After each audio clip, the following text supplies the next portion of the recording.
Yeah, there's a copter here.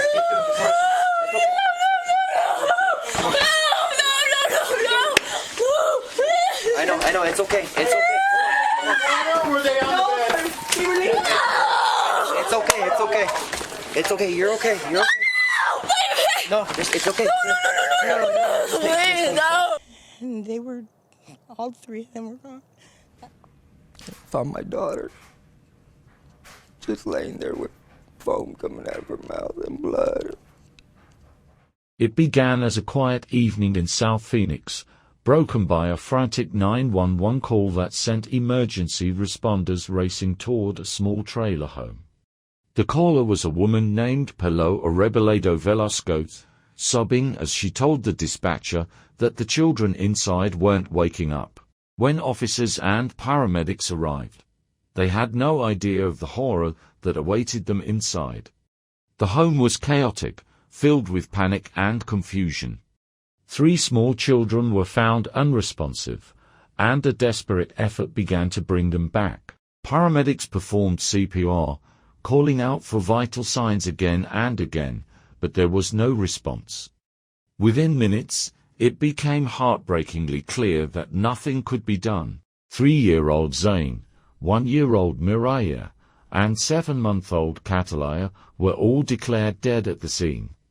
The silence that followed was heavy. Outside, officers tried to make sense of what they had walked into while comforting the family, who were in shock. Among those at the scene were the children's mother, 22-year-old Rachel Henry, their father, Pedro, and their great-aunt, Perloa, who had made the call. Rachel appeared shaken, trembling on the floor, barely able to answer questions. Her words came out broken, and officers initially believed she was simply traumatized by whatever had happened. But as the night went on, that assumption began to change. She kept telling me to clean the house. Everyone wanted me to clean the house. I was cleaning the house. I did the laundry. I was cleaning it. I thought they were sleeping. They fell asleep watching a movie. And Dad came home and he was laying on the couch. And I told him to watch him. Oh, sorry. I told him to watch him. He's been laying on the couch. This is, He's been laying on the couch. Mom, Rachel Henry. He's been laying on the couch since he got home. And then we went to go get a pizza. That's what I thought. And then I went to check on him and his mother again.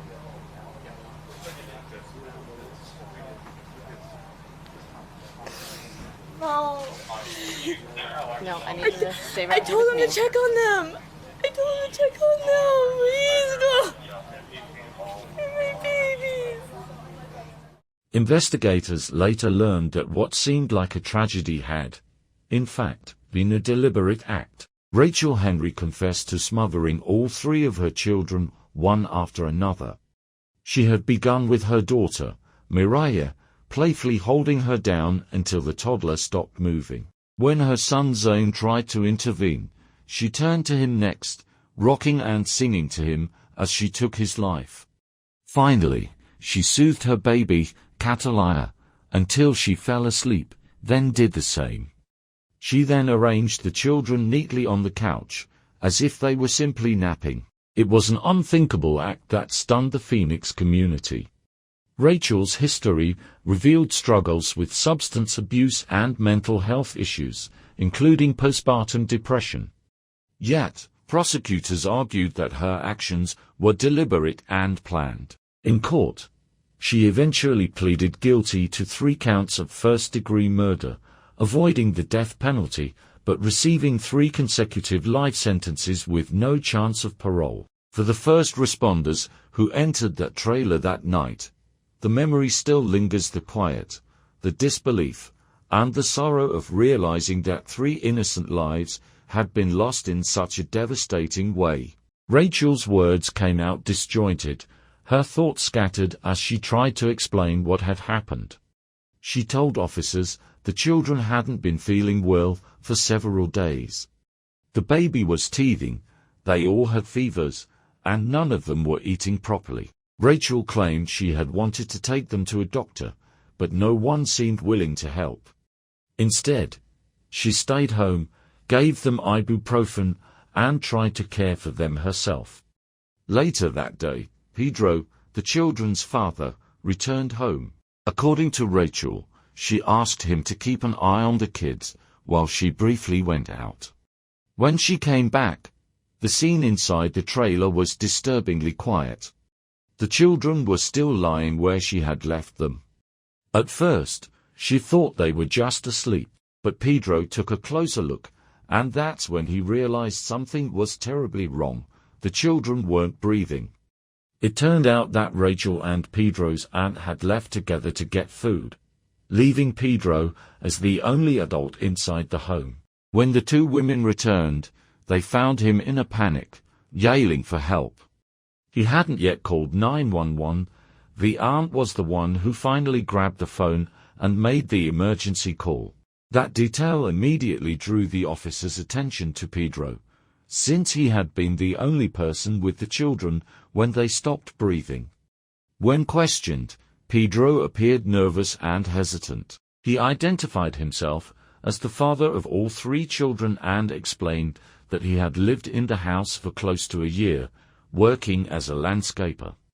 He told officers he had been asleep on the couch while Rachel and her aunt went to pick up pizza. When he woke up and tried to rouse the kids, they didn't move. That's when he rushed outside to get help. Pedro's account matched Rachel's almost exactly, so closely, in fact, that investigators suspected the two might have discussed their stories beforehand. To verify their accounts, the police turned to Pedro's aunt, Perla Riboledo Velasco, who had also been in and out of the trailer that evening. Perla confirmed much of the same timeline. She said she and Rachel had gone to get pizza and returned around the same time to find Pedro panicking. He had been on the phone with his older son, shouting and crying. She insisted Pedro hadn't done anything wrong. He was just terrified and desperately trying to figure out what was happening. I just got woken up. I'm sitting there video chatting my son, talking. And towards the end, my grandma gets on and like, how are the babies? I was like, they're good, Grandma, you know, they're babies. And I was like, I'm gonna go check on them and let you see them. I get up, I walk over to the couch. I pull the cover back.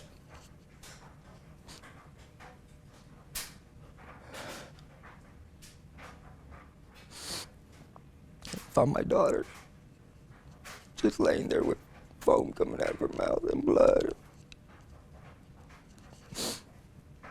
I tell my grandma, Grandma, what do I do? She's like, give her CPR. I was like, Grandma, I don't know how. By then, my aunt and then pulled up.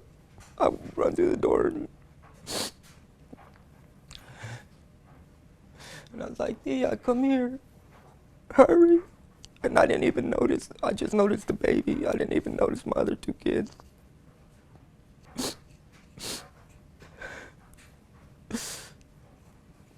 By the time Aunt Perla spoke with officers, her composure had begun to crumble. The weight of what had happened inside that small trailer was only just beginning to hit her.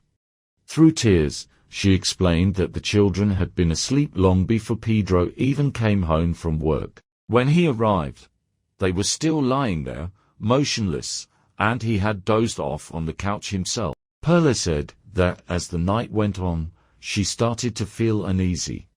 She had asked several times how the children were doing, but Rachel kept saying they were just asleep. At first, that explanation seemed to make sense. The kids had been sick, after all, but something didn't sit right. Then, when Perla finally stepped inside to check on them herself, she was met with a sight she would never forget. Her voice broke as she told the officers what she saw. The children weren't moving, they were stiff cold. She said they must have been gone for a while. They've been dead for a while, she sobbed, recalling her horror. It didn't make sense to her. Only hours earlier, she believed they had been peacefully napping. Now, all three were lifeless. Perla remembered tugging at one of them, trying to stir the boy awake, but his body was rigid. "I just told Rachel," she said. "Wake them up. It's been too long. They'll be up all night if they sleep like this." She described the trailer's tiny layout to investigators. Her own bedroom tucked to one side, the children sleeping together in the living room, sometimes spilling over into the kitchen or small front bedroom. It wasn't unusual for them to doze on the couch after watching TV. That night, she said, that's where Rachel had laid them covered up and tucked in. When Perla had left to pick up pizza, she didn't even notice the baby. She assumed the infant was asleep somewhere nearby. As the officers asked her to walk through what happened after she and Rachel returned to the trailer, Perla began to sob again. The memory was too vivid. She recalled Rachel suddenly shouting her name, Tia, Tia, and running toward her holding one of the children. Perla rushed forward, saw the baby's unresponsive body, and screamed for Rachel to perform CPR. She guided Rachel to the ground, helping her move the baby's chest in a desperate attempt to revive her, but there was nothing they could do. Then something shifted in Perla's tone. She hesitated, glanced toward the officers, and seemed to wrestle with whether to share something she'd been holding back. Finally, she said it. "The girl is weird." "Rachel." The detectives leaned in. They asked her what she meant. Perla hesitated, then blurted out what had been troubling her for a long time. Rachel gave the children too much medicine. "She's always giving them medicine," Perla said. That statement changed everything. The officers, now alert, began pressing for specifics. What kind of medicine? Had Rachel been treating them for something? Perla shook her head, uncertain. "Maybe Tylenol," she guessed, "or something like NyQuil. She keeps all kinds of medicine in that drawer." The implication was clear. If Rachel had been over-medicating her children, even unknowingly, it might explain their sudden deaths. But when paramedics arrived, their initial report didn't line up with that theory. The children's bodies showed no signs consistent with an overdose. Even a high dose of those medicines would have produced more obvious symptoms, and the timeline didn't fit. Investigators took note of every detail, but one thing stood out. While Perla's story matched Rachel's and Pedro's about where everyone had been that evening, her suspicion about Rachel's behavior cast a long shadow of doubt. Officers started to view Rachel differently. Her demeanor, her hesitations, the way she spoke, it all struck them as odd. She seemed detached, as if unsure whether to defend herself or accept blame.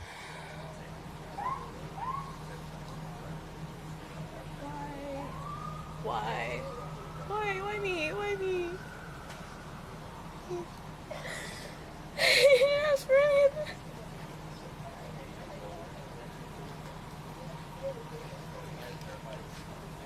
Oh, my baby!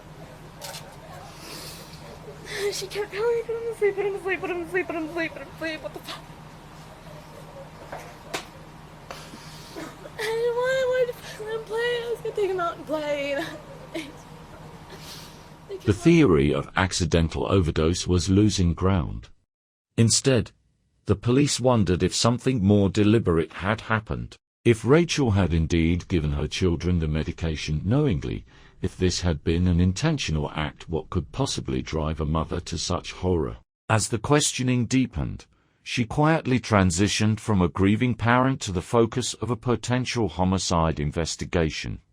The crime scene inside the trailer was something no one present that night would ever forget. Even the most experienced first responders, men and women, who had witnessed years of tragedy, struggled to process what they had just walked into. The sight of 3 lifeless children, each lying where they had last been placed to rest, was almost too much to take in. One of the first officers recalled stepping only a few feet into the home before stopping in disbelief.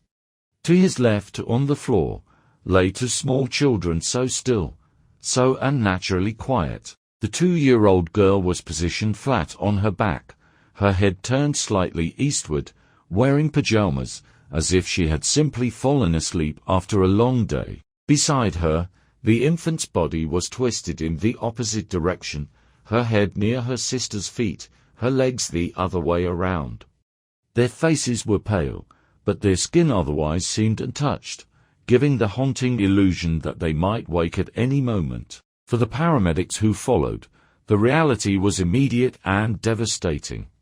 They quickly confirmed what everyone feared: none of the children showed any signs of life. The oldest child, just 3 years old, was found lying on a bed with her mouth open, her little arms frozen midair, her eyes wide, as if caught in a moment of panic. The 2-year-old was still on the floor, her tiny feet facing the entrance, while the 7-month-old baby lay close to one of the paramedics.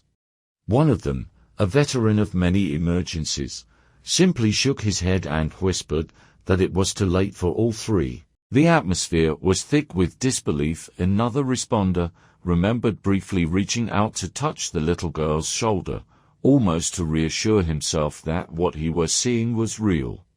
The skin felt stiff, unnaturally hardened by time and temperature. Rigor mortis had already set in. From their experience, some responders believed the children had been dead for at least 3 to 5 hours. It was the kind of scene, one firefighter later admitted, that sears itself into your memory forever. In his 14 years of service, nothing had compared to the sheer horror of this call. But amid the chaos and flashing lights, another disturbing detail began to emerge: Rachel's demeanor. To the firefighters and police officers watching her, something about her reaction didn't feel genuine. She cried, but not in the way they had seen parents cry after losing a child. Her sobs would rise suddenly, then stop just as quickly. Within seconds, she would speak calmly, then collapse into tears again. There was no raw, uncontrollable grief, no screaming or breakdown that one might expect from a mother who had just lost everything. One firefighter later said, "It wasn't the kind of crying that comes from your soul. It was different, detached, hollow." That observation alone didn't make her a suspect, but it added to the growing unease among investigators. Something about Rachel didn't make sense. Every word she said seemed calculated, as if she was choosing how much to show and how much to hold back. The officers knew they needed to be cautious. Confronting her directly might cause her to shut down completely. Instead, they decided to circle back to someone who might speak more freely: Aunt Perla. When questioned again, Perla shared more about the family's turbulent history. She explained that Rachel and Pedro had stayed with her in the past, along with the children. At first, things were fine, but soon the household fell into chaos. Arguments broke out constantly between Rachel, her husband, and Perla's own family. Eventually, Perla told them they had to leave. "They lied, they stole from me," she admitted with weary frustration. "They had problems: drugs, stealing, always drama." After that falling out, Rachel kept the kids away from Perla for several weeks, refusing visits and threatening her if she tried to come by. But then, one day, Rachel called unexpectedly, saying she had nowhere to go and needed help. "The kids were out on the street with her," she said. Perla relented, heartbroken for the children.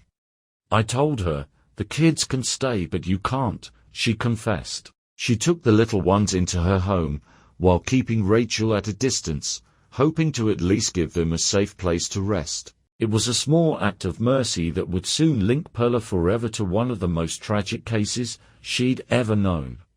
As detectives listened to her recount the family's past, their suspicions about Rachel deepened. There was a trail of instability, broken trust, erratic behavior, and now 3 dead children in a single room.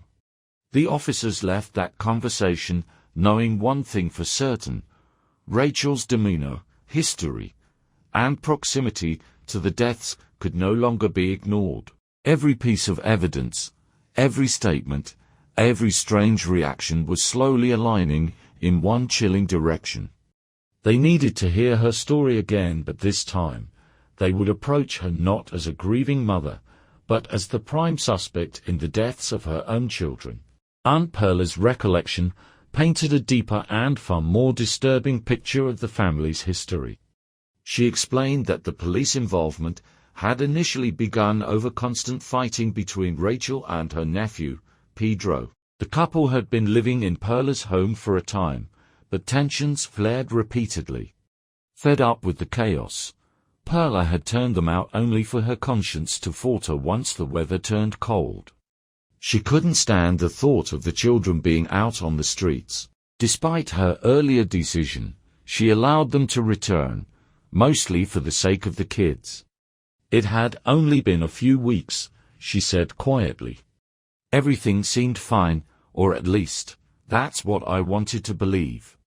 But in truth, Perla had never felt comfortable around Rachel. She told officers she'd always considered her strange, describing countless small moments that had unsettled her long before the tragedy. She remembered once telling her husband, half joking yet fearful, that she wouldn't be surprised to come home and find Rachel lying motionless somewhere, having hurt herself or worse. She was just off, Perla said, like something wasn't wired right. Her behavior had always lingered between odd and unnerving. Rachel would stare blankly at people without speaking, or fade into a distant silence for no apparent reason. At dinner one evening, Perla had made a plate for her out of courtesy, noticing Rachel seemed withdrawn. But instead of sitting to eat, Rachel just stood there, staring across the room like she was trapped in thought. When Perla gently scolded her, Rachel acted flustered, almost paranoid, as if she'd done something wrong simply by being noticed. It made everyone uncomfortable, Perla told investigators. Even my husband said she gave him the creeps. The strange behavior persisted, right up to the day before everything fell apart. Perla described their last trip together to a local Domino's to pick up pizza.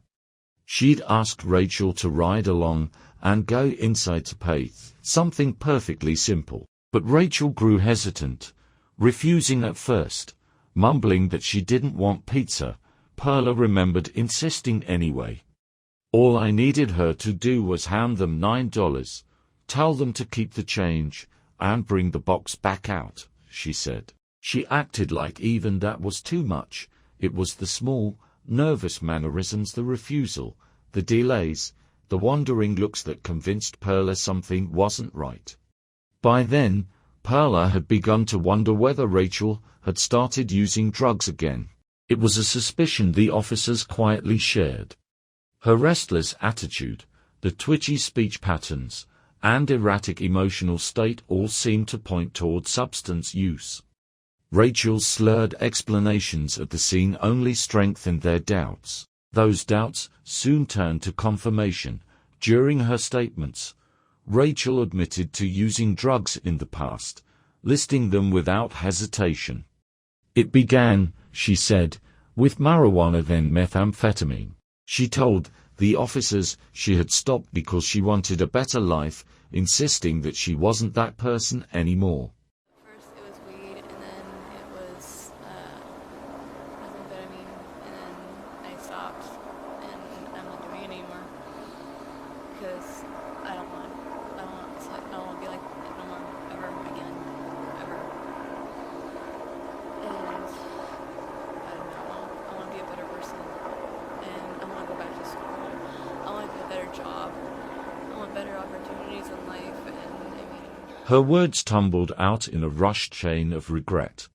She talked about wanting to go back to school, to rebuild her life, to become a better version of herself. Yet, even as she spoke about second chances and change, her focus seemed to orbit around her own struggles rather than the unimaginable reality that 3 of her children were dead. Between fragments of her life story, she recounted other personal tragedies that she claimed shaped who she had become.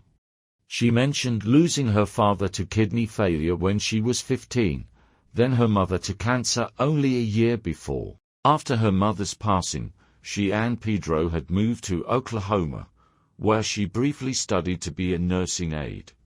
Then, Hoping for a new beginning, they relocated again to the small town where everything would ultimately unravel. But now, inside the interrogation room, seated under the harsh lights of the police station, Rachel's demeanor began to change. Away from the chaos of the scene and the watchful eyes of the first responders, her mask started to slip. Detectives encouraged her to recount the evening one last time, hoping her story would either expose or absolve her. What she told them instead left every investigator in stunned silence. Rachel confessed that she had been home alone with the children that night. The words seemed to come slowly, deliberately, as if she were piecing them together in her mind while forcing them out. What began as any other night, one filled with exhaustion, quiet, and fragile domestic routine, devolved into something unthinkable. She admitted that her first action was toward her eldest daughter, Mariah. The little girl, still playful and innocent, had no idea of what was coming. Rachel said she placed her hands over the child's mouth and nose and pressed down, holding firm until Mariah's small body went still. In that moment, the story transformed from tragedy to horror. It was no longer the case of a grieving mother, it was the confession of a killer. Rachel's confession only grew darker as she continued to speak. After suffocating her first child, she said, she carried the small, lifeless body into a bedroom and gently laid her down, arranging her as though she were simply asleep. But the nightmare did not end there. According to Rachel, her son Zane had witnessed what she'd done. The little boy became frantic, crying, striking her tiny fists against her, trying to defend his sister in the only way a 3-year-old could. His terrified screams cut through the quiet house. Rachel said she tried to calm him, leading him into another room and softly singing lullabies. Once he stopped crying, she did the same terrible thing to him, placing her hands over his face until his small body went still. By the time she turned to her youngest, 7-month-old Catalina, the home was silent except for her own breathing. Rachel told investigators she fed the baby a bottle, rocking her in her arms until she drifted to sleep. Then she ended her life as well. When it was over, she carried each of the children to the living room and arranged them neatly on the couch, positioning them as if they had all simply fallen into a peaceful nap. It was a crime that froze even the most hardened detectives. After her confession, Rachel Henry was taken into custody and booked into the Maricopa County Jail to await formal charges. Her family members, still reeling from the unimaginable loss, were left searching for answers that would never come. From behind bars, Rachel made a heartbreaking phone call to her relatives. Her aunt's voice trembled as she demanded to know why she had killed 3 innocent children. Rachel's reply came through sobs and stammers. She claimed she hadn't known what she was doing, that she had felt her mind slipping away and didn't understand why everyone around her thought she was crazy. She said she had tried to reach out for help, only to be dismissed as unstable. Her aunt's voice broke on the other end of the line. "We were trying to help you," she cried. "We were getting your ID, trying to get you back on your feet. I can't comprehend this, Rachel. No matter how much pain you're in, that thought, you just don't cross that line." But Rachel only repeated the same words, insisting she hadn't been herself. "It wasn't me," she said tearfully. "I felt like I was losing my mind." The call left the family shattered and without peace. Pedro, the children's father, could barely speak publicly about what had happened. He later admitted that the image of finding his children lifeless had never left him. "I can't get it out of my head," he said softly. "It's something you see once and it haunts you every single day. Time, that's all that's left for me. Maybe time will help." Rachel Henry's arrest in January 2020 drew national attention. Prosecutors charged her with 3 counts of first-degree murder for the deaths of Mariah, Zane, and Catalina Henry. Initially, she entered a plea of not guilty, forcing the case toward a possible death penalty trial. But years later, in late 2024, Rachel changed her plea to guilty as part of a negotiated deal that spared her execution. On February 14, 2025, in a tense Maricopa County courtroom, she stood before the judge for sentencing. The court handed down 3 consecutive life sentences without the possibility of parole, one for each child she had killed. The judge addressed the courtroom solemnly, emphasizing that each victim must be recognized as an individual life lost and that consecutive sentences were necessary to reflect the magnitude of the suffering her actions caused. Rachel herself barely spoke. She offered no apology, no plea for forgiveness, no statement of remorse. The silence that filled the courtroom was heavier than any words she could have said. For the first responders and investigators who had found the children, the case continued to leave deep scars. Some admitted, even 5 years later, that they were still in therapy, haunted by the images from that day. For them, the case was more than an investigation, it was a tragedy that marked the course of their entire careers. With her sentence finalized, Rachel Henry was transferred from county custody to a state correctional facility. She will spend the rest of her natural life behind bars, forever separated from the world she destroyed and from the 3 children whose short lives ended in her hands. As this heartbreaking case comes to a close, we're reminded of how fragile life can be and how devastating the consequences of untreated mental illness and substance abuse truly are. Thank you for watching and staying with us through this story. If this video moved you, please don't forget to like, subscribe, and turn on the notification bell so you never miss our upcoming true crime documentaries. Share your thoughts in the comments below. We'd love to hear your perspective on this case and what you think could have been done differently. Until next time, stay safe, stay aware, and we'll see you in the next video.